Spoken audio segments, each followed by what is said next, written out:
Pamela Wright, 38 años.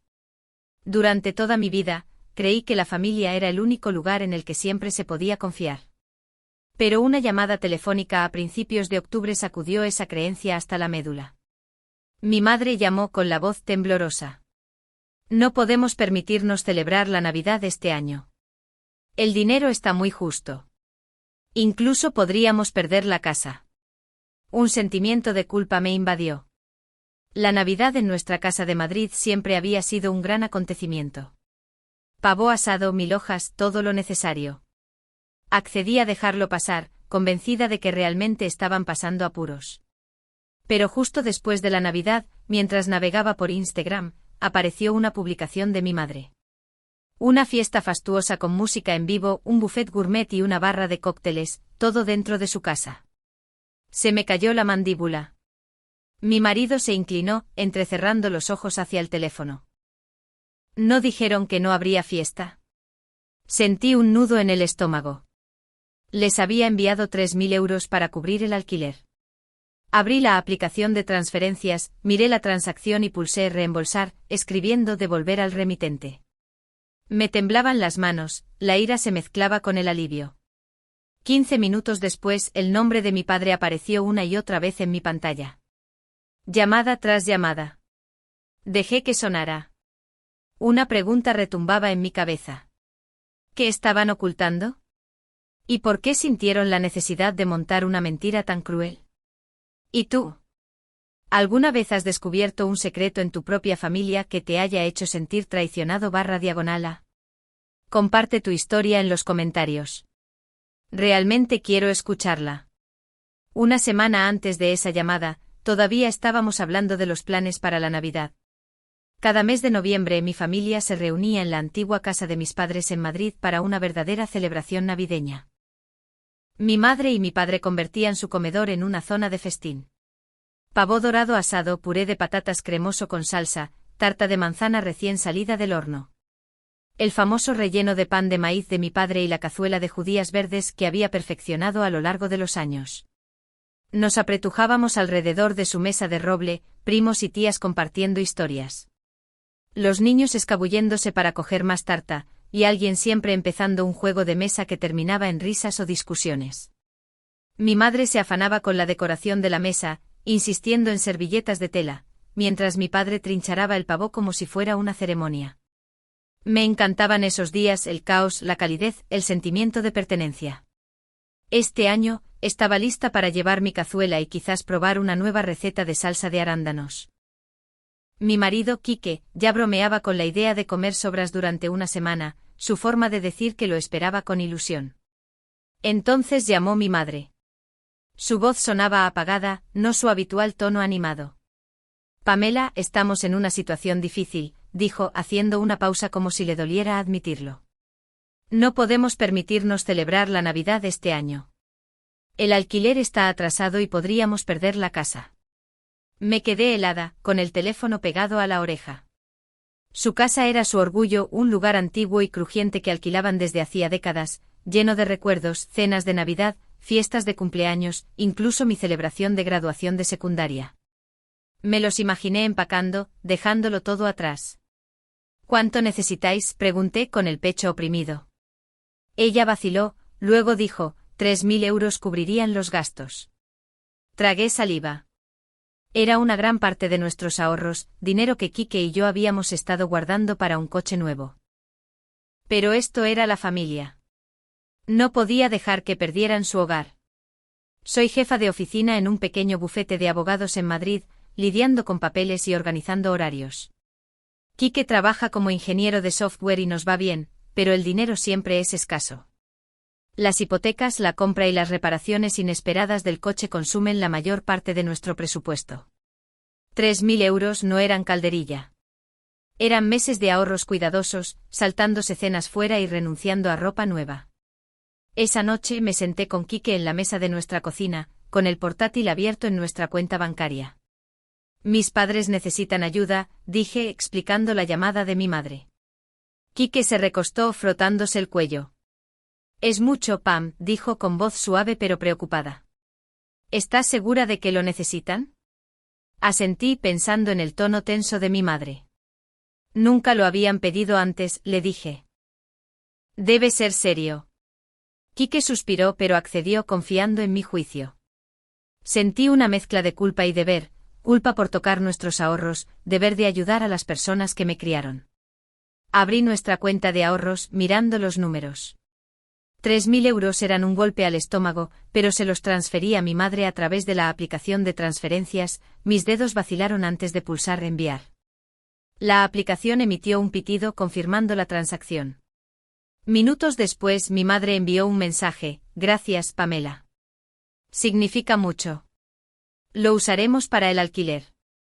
Exhalé sintiendo que había hecho lo correcto. Quique me apretó el hombro pero sus ojos se quedaron fijos en mí, como si intuyera algo que yo no. Lo descarté. La familia es lo primero, me dije. Mis padres me enseñaron eso en cada Navidad, en cada raspón, en cada charla nocturna. Fueron ellos quienes me enseñaron a trinchar un pavó, a estar ahí para la gente que amas. Confiaba en ellos por completo. Creía cada palabra de la súplica de mi madre. Mirando hacia atrás, debería haber hecho más preguntas. Su voz tenía un matiz ensayado, como si hubiera practicado la llamada, pero no me di cuenta en ese momento. Estaba demasiado ocupada pensando que salvaría su hogar, que mantendría vivo el espíritu navideño de nuestra familia. Esa llamada se sintió como una crisis, pero fue solo el comienzo de algo mucho más grande, algo que desmantelaría todo lo que creía saber sobre mis padres. Esas semanas previas a la Navidad, seguía imaginando unas fiestas tranquilas, solo Quique y yo, quizás un pequeño filete de pavó y una maratón de películas. No me importaba. Si eso significaba que mis padres podían conservar su casa, valía la pena. Incluso llamé a mi madre unos días después para ver cómo estaban, preguntando si el dinero había ayudado. Es un salvavidas, dijo, su voz ahora más brillante. Lo estamos solucionando. Sonreí, imaginándolos a salvo en su casa. No sabía entonces que me habían engañado, que mi confianza era una herramienta que ya habían utilizado antes. Todo lo que podía pensar era en la familia, en hacer lo correcto por las personas que siempre habían estado ahí para mí. Pero eso fue antes de que todo cambiara. Justo después de la Navidad, estaba navegando por Instagram. Mi pulgar se detuvo en seco cuando vi la publicación de mi madre, una foto de un comedor abarrotado, luces de guirnalda centelleando, una banda de jazz en una esquina y una mesa de buffet cargada de colas de langosta, roast beef tallado y una barra de cócteles con un camarero sirviendo bebidas. El pie de foto decía: la mejor Navidad hasta ahora. Parpadeé pensando que había leído mal. Esta era la casa de mis padres en Madrid. Sin duda el viejo sofá de cuero en el fondo, la pintura abstracta que mi padre colgó hace años. Mi corazón latía con fuerza. Habían dicho que no habría fiesta, que estaban en la ruina. Que mis 3.000 euros eran para el alquiler, para salvar su casa. Hice clic en las fotos, cada una de ellas un puñetazo en el estómago. Mi madre riendo con los invitados, brindando con copas. La mesa adornada con cristal y servilletas de tela. Una marca de agua en la esquina decía: Boston Event Snaps, prueba de que habían contratado a un fotógrafo profesional. Le di un empujón a mi teléfono a mi marido, que estaba tirado en el sofá viendo un partido. Mira esto, dije con voz cortante. Él entrecerró los ojos hacia la pantalla, pasando las fotos, frunciendo el ceño. ¿No dijeron que no habría fiesta?, preguntó con tono tranquilo pero inquisitivo, como si estuviera armando un rompecabezas que yo estaba demasiado enfadada para ver. Le arrebaté el teléfono con los dedos temblando mientras abría los comentarios. Amigos que no conocía exclamaban: impresionante despliegue. Y te superaste a ti misma. Un comentario me llamó la atención, mi madre respondiendo: vale cada céntimo. Cada céntimo mío. Mis 3.000 euros. Sentí que me ardía la cara, una mezcla de rabia y vergüenza me invadió. Volví a abrir Instagram, comprobando la fecha de la publicación. Se subió el día después de Navidad, pero las fotos gritaban invitados recientes con jerseys. Un centro de mesa de calabaza aún intacto. Toqué el archivo de historias esperando estar equivocada. Ahí estaba un clip de la banda tocando con la marca de tiempo de la noche de Navidad. Se me revolvió el estómago. Habían dado esta fiesta el mismo día que se suponía que estaban luchando por sobrevivir. Recordé la voz de mi madre en aquella llamada de octubre. Temblorosa, desesperada, rogando ayuda. Podríamos perder la casa, había dicho. Le había creído, había tocado nuestros ahorros. Pensé que estaba salvando su hogar. Y ahora ella estaba aquí, publicando sobre una fiesta lujosa como si nada. Quique se inclinó con la mano en mi hombro. Pam, ¿qué pasa?, preguntó con voz firme pero preocupada. No pude responder de inmediato. Sentía la garganta apretada, como si hubiera tragado cristales. Mintieron, dije finalmente apenas en un susurro. Cogieron mi dinero y dieron una fiesta. Decirlo en voz alta lo hizo real, y la traición golpeó con más fuerza.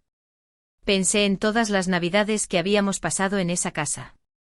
La calidez de esas noches, la confianza que había depositado en mis padres. Había renunciado a nuestro fondo para el coche, me había saltado las citas nocturnas para ahorrar ese dinero, todo porque pensé que lo necesitaban. Y ellos lo habían usado para ser anfitriones, para presumir. Volví a mirar las fotos haciendo zoom en los detalles, el elegante montaje del camarero, la comida de catering, el equipo de la banda. Esto no era una cena compartida ni una reunión improvisada. Esto era planeado, caro, deliberado. Miré los seguidores de mi madre, encontrando nombres que reconocía, vecinos, viejos amigos de la familia, incluso un compañero de trabajo de mi padre. Parecía que habían invitado a la mitad de Madrid, mientras yo estaba en casa comiendo una cena tranquila con Quique, pensando que había hecho lo correcto. Me sentí como una tonta, como si hubieran contado con que fuera lo suficientemente crédula como para entregarles el dinero sin cuestionar. Me quedé allí mirando la pantalla, mi mente corriendo a toda velocidad. ¿Por qué mentirían? ¿Por qué se molestarían en pedirme dinero sabiendo que vería esto? ¿Creían que no miraría Instagram, o simplemente no les importaba? Quique me observaba, esperando que dijera algo.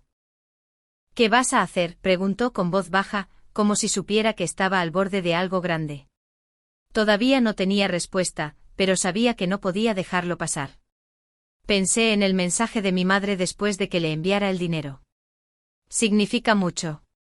Sí, significaba mucho para su imagen, su fiesta, su ego. Cerré la aplicación, mis manos todavía temblando. No solo estaba enfadada, estaba harta de ser su red de seguridad. Esa noche me senté en la mesa de mi cocina mirando mi teléfono. Abrí la aplicación de transferencias, mi pulgar se cernió sobre la aplicación como si fuera una pistola cargada. Ahí estaba, la transacción de principios de octubre, 3.000 euros enviados a mi madre, Cintia, etiquetados para el alquiler. Se me oprimió el pecho pensando en su publicación de Instagram, la banda de jazz, las colas de langosta, la barra de cócteles. Me había jugado, había usado mi dinero para dar una fiesta mientras yo pensaba que estaba salvando su casa. Toqué la transacción con la mandíbula apretada, y pulsé el botón de solicitud de reembolso. En la nota escribí, devolver al remitente. Cada letra una puñalada a la traición. Pulsé enviar, mi corazón latiendo con furia mezclada con un extraño alivio, como si finalmente hubiera plantado cara. La aplicación emitió un pitido confirmando la solicitud. Me recosté exhalando, sintiéndome más ligera por primera vez en todo el día. Mi teléfono vibró casi al instante. Un mensaje de mi madre apareció. Pamela, ¿qué es esto? ¿Por qué pides el dinero de vuelta? Sus palabras rezumaban pánico, como si la hubieran pillado con las manos en la masa. Miré el mensaje, mis dedos picaban por responder, por descargar toda mi ira. Pero no lo hice. Dejé el teléfono, dejándola enredada en su propio lío. Quique levantó una ceja con voz baja. ¿Estás bien, Pam?, preguntó cogiendo mi mano. Asentí, pero por dentro estaba tambaleándome. El mensaje de mi madre no era una disculpa. Era una evasión.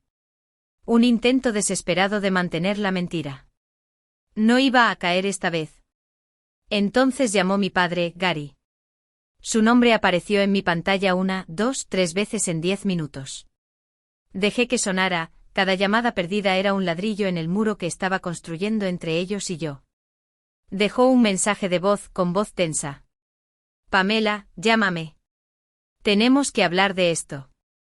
No escuché el resto. Conocía ese tono. Mi padre intentando arreglar las cosas, como siempre hacía cuando mi madre armaba lío. Pero esto no era una pequeña pelea por quien olvidó llamar a quien. Habían cogido mi dinero, dado una fiesta y me habían mentido a la cara. No iba a contestar. No esta noche. Quizás nunca. Puse el teléfono boca abajo, el silencio en la habitación, pesado pero deliberado. Quique se inclinó, sus ojos buscando los míos. No tienes que responderles, dijo con voz firme, como si supiera que necesitaba permiso para mantener mi postura. Asentí, mi resolución endureciéndose. Se acabó ser su cajero automático, dije, las palabras cortantes pero ciertas. Había pasado años saltando cuando mis padres llamaban, pensando que era mi trabajo mantener unida a la familia. Pero esto era diferente. Empecé a preguntarme si mi padre sabía lo de la fiesta desde el principio. Siempre estaba en esas navidades trinchar el pavo, ser el anfitrión. ¿Había ayudado a planearla? ¿Había estado a mi lado mientras mi madre contaba su triste historia sobre perder la casa? El pensamiento me revolvió el estómago, mi confianza en él desmoronándose como yeso viejo. Volví a coger mi teléfono, no para responder, sino para comprobar la aplicación de transferencias una vez más. La solicitud de reembolso seguía pendiente. Ninguna respuesta de mi madre. Me la imaginé paseando por su casa intentando inventar una excusa. Llegó otro mensaje. Pamela, por favor, hablemos. ¿No entiendes? Me reí entre dientes, tirando el teléfono sobre la mesa. ¿Entender? Entiendo perfectamente. Me ha utilizado, ha contado con mi lealtad para conseguir lo que quería. Pensé en todas las veces que la había creído sus promesas, enviado dinero porque decía que era para algo urgente. ¿Cuántas de esas también fueron mentiras? Sentí que la veía claramente por primera vez y dolía más de lo que esperaba. Quique se levantó, cogió 2 cervezas de la nevera y me deslizó una. Hiciste lo correcto, dijo abriendo la suya. Di un sorbo. El líquido frío me anclaba. Simplemente no puedo creer que hicieran esto, dije con voz baja, casi quebrada. Después de todo. Quique no dijo mucho. No hacía falta. Su silencioso apoyo era suficiente, un recordatorio de que no estaba sola en esto, pero mi mente seguía dando vueltas a mi padre. Siempre había sido el más apacible, el que se disculpaba por los arrebatos de mi madre, el que llamaba para ver cómo estaba. Si él lo sabía, si la había dejado mentirme, entonces mi confianza en él también se había ido. Todavía no estaba lista para afrontar eso, pero sabía que no podía dejar de verlo. Miré mi teléfono, que seguía vibrando con otra llamada de mi padre. Lo silencié, mi decisión firme. No se trataba solo de 3.000 euros. Se trataba de respeto, de no ser tomada por tonta. Les había dado mi confianza, mis ahorros, mi lealtad, y ellos me lo habían devuelto a la cara con un buffet de catering y una banda contratada. No iba a dejar que me culparan para que retrocediera. Por primera vez sentí que estaba trazando una línea, una que no podían volver a cruzar. Los mensajes de mi madre, las llamadas de mi padre podían esperar. Se acabó jugar su juego. A la mañana siguiente Gary apareció en nuestro apartamento de Madrid. Abrí la puerta y me encontré a mi padre allí, con el rostro surcado por la preocupación, su sonrisa fácil habitual desaparecida. Llevaba una taza de café, probablemente de la gasolinera de la esquina, y su abrigo estaba arrugado, como si apenas hubiera dormido. Pamela, ¿podemos hablar?, preguntó con voz baja, casi suplicante. Me hice a un lado, dejándole entrar, aunque cada parte de mí quería cerrar la puerta de golpe. Quique estaba en la cocina sirviéndose cereales, pero se quedó en silencio, dándonos espacio. Crucé los brazos apoyándome en la encimera, esperando cualquier excusa que mi padre creyera que podía arreglar esto. Se sentó en nuestro sofá, agarrando la taza de café como si fuera un salvavidas. Siento lo de anoche, comenzó mirando al suelo. Vi tu solicitud de reembolso y sé que estás molesta. Molesta no era suficiente. Estaba furiosa, traicionada, pero le dejé seguir hablando. Tu madre planeó esa fiesta de Navidad hace meses, dijo con palabras lentas y deliberadas. Usó tus 3.000 euros para pagar algunas deudas, y luego gastó lo que quedaba en el catering, la banda, todo. Se me cortó la respiración, mi mente daba vueltas. Meses atrás. Así que su llamada de octubre, esa voz temblorosa rogando ayuda para salvar su casa, fue una mentira desde el principio. Y mi padre lo sabía. ¿Tú lo sabías?, pregunté con voz cortante rompiendo el silencio de la habitación. Asintió con los ojos todavía bajos. Le dije que no lo hiciera, Pamela, pero ella dijo que era por la familia, para mantener las apariencias. Sentí como si me hubieran abofeteado. Apariencias, repetí, apretando las manos. La dejaste mentirme, coger mi dinero para apariencias. Mi padre se encogió. Finalmente me miró a los ojos. No queríamos perder la cara, dijo con voz quebrada. Los vecinos son amigos. Esperan la gran Navidad en nuestra casa. Es tradición. La palabra tradición me dolió, retorciendo los recuerdos de nuestras cenas familiares en algo hueco. Pensé en todos los años que lo había creído que él era quien mantenía las cosas estables mientras mi madre buscaba la extravagancia. Pero él se había quedado al margen. La había dejado contar su historia. Me había dejado vaciar mis ahorros para una mentira. Caminé por el pequeño salón intentando mantener la voz firme. Ese era nuestro dinero, dije señalando a Quique, que observaba desde la cocina, con la mandíbula tensa. Renunciamos a nuestros planes, a nuestros ahorros, porque dijiste que ibais a perder la casa. Mi padre se frotó la cara, pareciendo más viejo de lo que nunca le había visto. Sé que nos equivocamos, dijo. Debería haberla detenido. Lo siento, Pamela. Su disculpa pareció demasiado poco, demasiado tarde. Si lo sentía, ¿por qué no me lo dijo antes? ¿Por qué dejar que me enterara por una estúpida publicación de Instagram? Ahora lo veía, no era solo un espectador. Era parte de esto, cómplice del plan de mi madre. Se acabó ayudarte, dije con voz fría pero firme. Tú y mamá tenéis que solucionarlo solos. Sus ojos se abrieron de par en par, como si no esperara que me opusiera tan firmemente. Pamela, no hagas esto, dijo poniéndose de pie, su taza de café temblando en la mano. Somos familia. Podemos solucionarlo. Pero sus palabras sonaban vacías, como un guión que había usado antes. Negué con la cabeza, mi resolución sólida. Ya no puedes decidir eso, le dije. Me rompiste la confianza. Quique se acercó, su presencia me anclaba, un recordatorio silencioso de que no estaba sola en esta lucha. Mi padre lo intentó una vez más, con voz más suave. Hablaré con tu madre, Pamela. Lo arreglaremos. Pero no le creí. Había oído sus promesas antes, cuando mi madre gastaba de más en vacaciones, cuando olvidaba cumpleaños, cuando lo convertía todo en ella. Él siempre era el que arreglaba las cosas, el que mantenía la paz. Pero esta vez, no era suficiente. Le señalé la puerta. Deberías irte, dije con la garganta apretada, pero las palabras claras. Vaciló, luego asintió. Sus hombros se hundieron. Mientras salía, sentí que una parte de mi corazón se iba con él. No porque quisiera que se quedara, sino porque estaba de luto por el padre que creía tener. Unos días después me reuní con mi tía Loli en una cafetería en el centro de Madrid. El lugar estaba lleno del murmullo del almuerzo, pero los agudos ojos de Loli se fijaron en mí cuando me senté en el reservado. Mi tía siempre había sido la más directa de la familia, nunca tímida a la hora de decir las cosas como las veía. Tomó un sorbo de su café con leche, sus pulseras plateadas tintinearon y fue directa al grano. Me enteré del lío de Navidad, dijo con voz baja pero firme. No eres la única. Tu madre le ha hecho esto a otros, Pamela.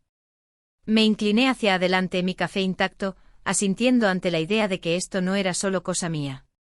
Loli se recostó, cruzándose de brazos. Cintia lleva años pidiendo dinero prestado, dijo con tono cortante como si estuviera cansada de la historia. No solo a ti, a mí, a primos, incluso a sus viejas amigas de la universidad. Siempre la misma excusa, alguna emergencia, alguna factura que no podían pagar. La miré, mi mente corriendo. Mi madre había hecho esto antes. Loli asintió, leyendo mi expresión. Hace 2 años me pidió 5.000 euros, dijo que era para facturas médicas. Se los di, sin hacer preguntas. Luego la vi publicar sobre un bolso de diseñador nuevo y un viaje de fin de semana a la Costa Brava. Se me apretó la mandíbula el recuerdo de la publicación de Instagram de mi madre, las colas de langosta y la banda de jazz aparecieron en mi cabeza, aunque no lo mencioné. Esto era más grande que una fiesta. Tiene un hábito, continuó Loli, removiendo su café con una cuchara. Miente sobre el dinero, te hace sentir culpable y luego lo gasta en lo que la haga quedar bien. Cenas elegantes, ropa, fiestas para impresionar a los vecinos. Sentí un escalofrío como si las piezas de un rompecabezas encajaran. La llamada llorosa de mi madre en octubre, su voz temblorosa sobre perder la casa. No fue algo aislado. Fue un patrón. Pensé en las veces que había pedido cantidades menores, alegando que era para la compra o reparaciones del coche. ¿Cuántas de esas también fueron mentiras? ¿Alguna vez te devolvió el dinero?, pregunté con la voz apenas firme. Loli negó con la cabeza, una sonrisa amarga tirando de sus labios. Ni un céntimo. Tuve que cortarla. Loli dejó su taza, su mirada se suavizó pero seguía seria. Tienes que mantenerte firme, Pamela, dijo con voz que llevaba el peso de la experiencia. Yo no lo hice al principio y me costó dinero. Años de frustración. Cynthia es buena haciendo que sientas que le debes algo, como si fuera tu trabajo mantenerla a flote. Asentí con la garganta apretada.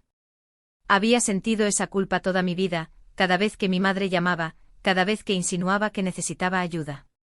Pero oír a Loli decirlo en voz alta lo hizo real, como si no estuviera loca por sentirme utilizada. ¿Te lo hizo a ti también?, pregunté necesitando confirmación. Loli suspiró, sus dedos trazando el borde de su taza. Oh sí. Pidió dinero prestado para una reunión familiar una vez, y luego organizó un sarao para su club de lectura en su lugar.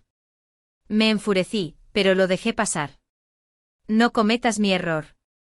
Me recosté mi café enfriándose. Saber que mi madre se lo había hecho a otros no lo hacía doler menos. Lo hacía peor. No solo era descuidada conmigo. Era calculadora apuntando a cualquiera lo suficientemente cerca como para confiar en ella. Pensé en mi padre, su débil disculpa en mi apartamento, alegando que se trataba de mantener las apariencias. ¿La estaba encubriendo o él era igual de malo? Loli pareció adivinar mis pensamientos. Gary no es inocente, dijo con voz más baja ahora. Él sabe lo que hace y lo permite. Es demasiado débil para detenerla. Eso me golpeó fuerte. Mi padre, el que me enseñó a montar en bicicleta, el que siempre había parecido el tipo bueno, también era parte de esto. Loli extendió la mano por la mesa apretándome la mano. Estás haciendo lo correcto, estableciendo límites, dijo. No es fácil, pero es la única manera de protegerte. Sus palabras calaron, solidificando mi resolución. Había pasado tanto tiempo creyendo que familia significaba decir sí sin importar qué. Pero la historia de Loli, su propia traición, su decisión de cortar con mi madre me demostraron que no estaba sola. Esta no era solo mi carga. Las mentiras de mi madre habían quemado puentes con otros. Y yo era solo la última en la fila. Le di las gracias a Loli, con voz temblorosa pero agradecida. Al salir de la cafetería, me sentí más clara, como si me hubieran dado permiso para dejar de llevar el peso de mi madre. Esto no fue una traición única. Era quien era. Una semana después Cynthia apareció en mi puerta sin avisar. Mi madre estaba allí, su abrigo cubierto de nieve de diciembre. Su rostro una mezcla de desafío y desesperación. La dejé entrar, mi estómago ya revolviéndose, preparándome para cualquier excusa que hubiera traído. El salón se sentía demasiado pequeño para esto, el aire espeso de tensión mientras se sentaba al borde de mi sofá, agarrando su bolso. Pamela, tenemos que arreglar esto, dijo con voz cortante pero temblorosa, como si intentara mantener el control. Me quedé de pie junto a la encimera de la cocina, con los brazos cruzados, esperando que explicara por qué había mentido, por qué había usado mi dinero para una fiesta. Se inclinó hacia adelante con los ojos suplicantes. La fiesta de Navidad no fue para presumir, dijo con palabras rápidas y ensayadas. Fue para mantener viva nuestra tradición familiar, para reunir a todos. Casi me reí, la ironía me picaba. ¿Tradición? ¿La misma tradición que había dicho que no podían permitirse? Negué con la cabeza, mi voz firme pero fría. Me dijiste que necesitabas 3.000 euros para salvar la casa, dije. No para dar una fiesta con banda y camarero. Su rostro vaciló pero redobló la apuesta sacando su teléfono. Puedo mostrarte los recibos, dijo manipulando la pantalla. Pagamos el alquiler, Pamela. La fiesta fue solo un extra. Pero mientras deslizaba el dedo, apareció una notificación, un chat grupal con sus amigos y mi padre, Gary. Capté un vistazo de los mensajes antes de que pudiera inclinar el teléfono. Uno de ella, enviado el día después de Navidad, clavó la fiesta, llegó el dinero de Pamela. Mi corazón se detuvo, el emoji como una bofetada. Le arrebaté el teléfono, ignorando su protesta, y me desplacé hacia arriba. Más mensajes, que podríamos perder la casa funcionó como un encanto. Y mi padre respondiendo, buena idea. Manténlo discreto. Me temblaban las manos, mi visión se nublaba de rabia. Lo planeasteis, os reísteis de ello, me usasteis como a un peón, dije con voz baja y peligrosa. Os burlasteis de mí. Le levanté el teléfono, la pantalla brillando con pruebas. La cara de Cynthia se puso pálida, su boca se abrió y luego se cerró. No es lo que piensas, tartamudeó extendiendo la mano hacia el teléfono, pero yo la retiré. Es exactamente lo que pienso, espeté. Cogiste mi dinero, diste una fiesta y te reíste de haberme engañado. Pensé en las palabras de Loli en la cafetería, su advertencia sobre el patrón de mentiras de mi madre. Esto no fue un error. Fue deliberado, calculado, y mi padre también estaba al tanto. La traición dolió más de lo que había imaginado, no solo por el dinero, sino por la forma en que habían convertido mi confianza en una broma. Dejé el teléfono, mis manos ahora firmes, mi enfado dando paso a la claridad. Se acabó, dije mirándola a los ojos. Se acabaron tus mentiras, tus excusas, tus juegos. No me llames. No me mandes mensajes. No aparezcas aquí de nuevo. Los ojos de Cynthia se abrieron de par en par, las lágrimas asomando, pero no me inmuté. Pamela, por favor, dijo con la voz quebrada. Eres mi hija. Somos familia. Esas palabras solían significar todo, pero ahora sonaban huecas, armadas. La familia no hace esto, dije señalando la puerta. Fuera. Se levantó, el bolso apretado en la mano, el rostro una mezcla de sorpresa y desafío. Te arrepentirás, dijo con voz baja, casi una amenaza. No me inmuté. No, no lo haré, respondí, abriendo la puerta. Vaciló, luego salió a la nieve que crujía bajo sus botas. Cerré la puerta, mi corazón latiendo con fuerza, pero mi mente clara. Había pasado años creyendo sus disculpas, cayendo en sus historias tristes, pero ya no. Ese chat grupal no era solo prueba de una mentira. Era prueba de quién era. Y se acabó dejar que me arrastrara de vuelta. En primavera, Eric llamó con noticias sobre mis padres. La voz de mi primo era pesada, vacilante al explicar lo que ya sospechaba que podría pasar. Cynthia y Gary habían perdido su casa de Madrid, incapaces de mantener el alquiler después de años de gastos imprudentes. Se habían mudado a casa de un amigo al otro lado de la ciudad, sus pertenencias metidas en una pequeña habitación de invitados. Eric dijo que se había enterado por un conocido mutuo, alguien que había visto la sonrisa forzada de mi madre en un diner local. Su brillo habitual atenuado. Escuché con el corazón apesadumbrado, pero no sorprendida. No había sabido nada de mis padres desde la visita de mi madre en diciembre, y yo tampoco me había puesto en contacto. Su silencio confirmó lo que había elegido. La distancia era mi nueva normalidad. Colgué mirando por la ventana de nuestro apartamento los árboles que brotaban. Quique estaba en el trabajo, dejándome sola con mis pensamientos. Había pasado meses repasando las mentiras, la publicación de Instagram, el chat grupal. Las débiles disculpas de mi padre. Cada recuerdo dolía, pero la llamada de Eric trajo un extraño cierre. La caída de mis padres no era mi culpa, ni mi carga para arreglar. Les había dado mi confianza, mis ahorros, mi lealtad, solo para darme cuenta de que me veían como un medio para un fin. Las palabras de Loli en la cafetería resonaron en mi mente. Este era su patrón, no mi fracaso. Sentí una fuerza tranquila instalándose, una realización de que la familia no significa devoción ciega. Significa respeto mutuo, algo que mis padres no habían ofrecido. Quique y yo habíamos empezado a reconstruir nuestras vidas poco a poco. Habíamos ahorrado lo suficiente para reemplazar el fondo del coche que había vaciado para mis padres, y habíamos comenzado a planificar nuestro propio futuro, libres de su sombra.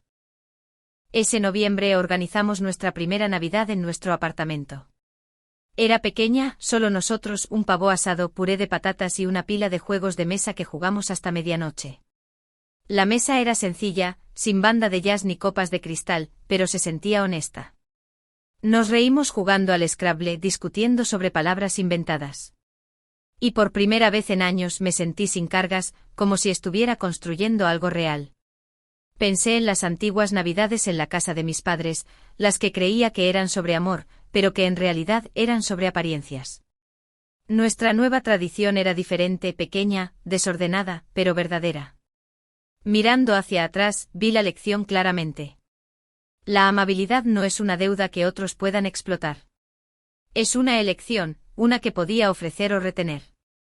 Mis padres habían dado por sentada mi generosidad, asumiendo que siempre diría que sí. Pero decir no o establecer límites era mi forma de protegerme. Había aprendido que el amor no significa sacrificar mi paz. Y familia no significa soportar mentiras. Loli había tenido razón, cortarlos no fue una traición. Fue supervivencia. Todavía me importaban mis padres en algún lugar profundo, pero ya no podía dejar que su caos me definiera. Me había elegido a mí misma, a Quique y a la vida que estábamos creando juntos. Mientras ordenaba el apartamento esa noche me sentí más ligera, como si me hubiera quitado un peso que había llevado demasiado tiempo. Mi teléfono permaneció en silencio. Ni mensajes de mi madre, ni llamadas de mi padre. La actualización de Eric fue el último hilo que me ataba a su mundo, y estaba bien dejar que se deshilachara. No estaba amargada, simplemente se acabó. La lección no se trataba de venganza ni resentimiento. Se trataba de conocer mi valor. Había dado demasiado durante demasiado tiempo, pero ahora sabía mejor. La próxima Navidad, Quique y yo trincharíamos nuestro pavó, jugaríamos a nuestros juegos y crearíamos recuerdos que no dependieran de mentiras. Eso era suficiente.